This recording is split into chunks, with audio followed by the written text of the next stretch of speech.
तर बीडच्या लोणी घाटमध्ये राजा आणि प्रधान नावाच्या बैलाने आपल्या मालकाचा मृत्यूच्या दारातून बाहेर काढलाय।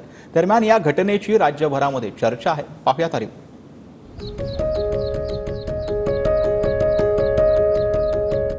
आपल्या बैलांना गोंजारणारे हे आहेत बीडच्या लोणी घाटचे बिभीषण कदम। बिभीषण कदम आणि त्यांच्या पत्नीला याच राजा आणि प्रधान बैलांनी मृत्यूच्या दारातून बाहेर काढलाय।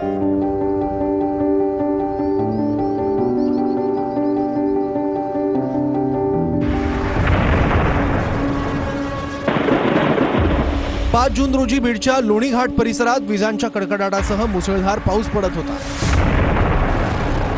दरम्यान याच वेळी कदम दाम्पत्य एका झाडाखाली उभं असताना त्यांच्यावर वीज पडली आणि ते 2 ते 3 तास हे दाम्पत्य बेशुद्ध अवस्थेत पडून होतं।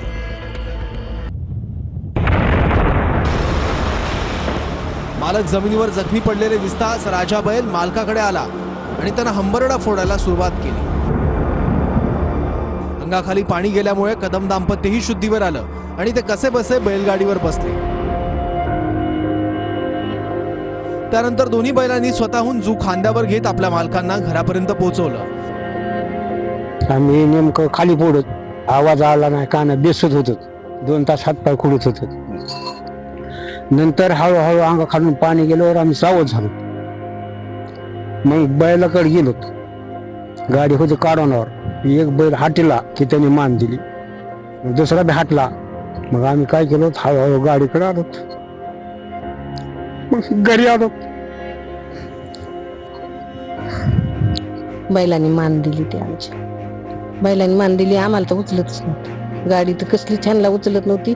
मी मागून अशी वडायची त्या गाडीला हेकून आणि ती दांड्या उचलायची, पण त्यांना ना आवाज पोहोचत नव्हता। मग या बैलांनी मान दिल्यामुळे आम्ही वाचलो। घरी आल्यावर या कदम दाम्पत्याला रुग्णालयात दाखल करण्यात आलं होतं। तब्बल 1.5 महिना या दाम्पत्यावर रुग्णालयात उपचार करण्यात आले। जी काही घटना झाली ते राजा आणि प्रधान बैल आहेत, त्यांच्यामुळे कुटुंब वाचलेलं आहे। तरी शासनाने दखल घेतली पाहिजे। आजपर्यंत कुठलीही दखल दिली नाही। राजा आणि प्रधान बैलांनी मालकाचा जीव वाचवल्यावर त्यांना पाहण्यासाठी पंचक्रोशीतील नागरिकांनी चांगलीच गर्दी केली होती। जे 2 राजा आणि प्रधान आहेत त्यांच्यासाठी ते खरे जीवनदान देणारे ठरलेले, त्यामुळे आता या दोन्ही बैलांना ते आपल्या मुलासमानच पोचणार आहे। व्हिडिओ जर्नलिस्ट अमित काळेसह मी महेंद्र कुमार मुधोळकर, TV9 मराठी, बीड।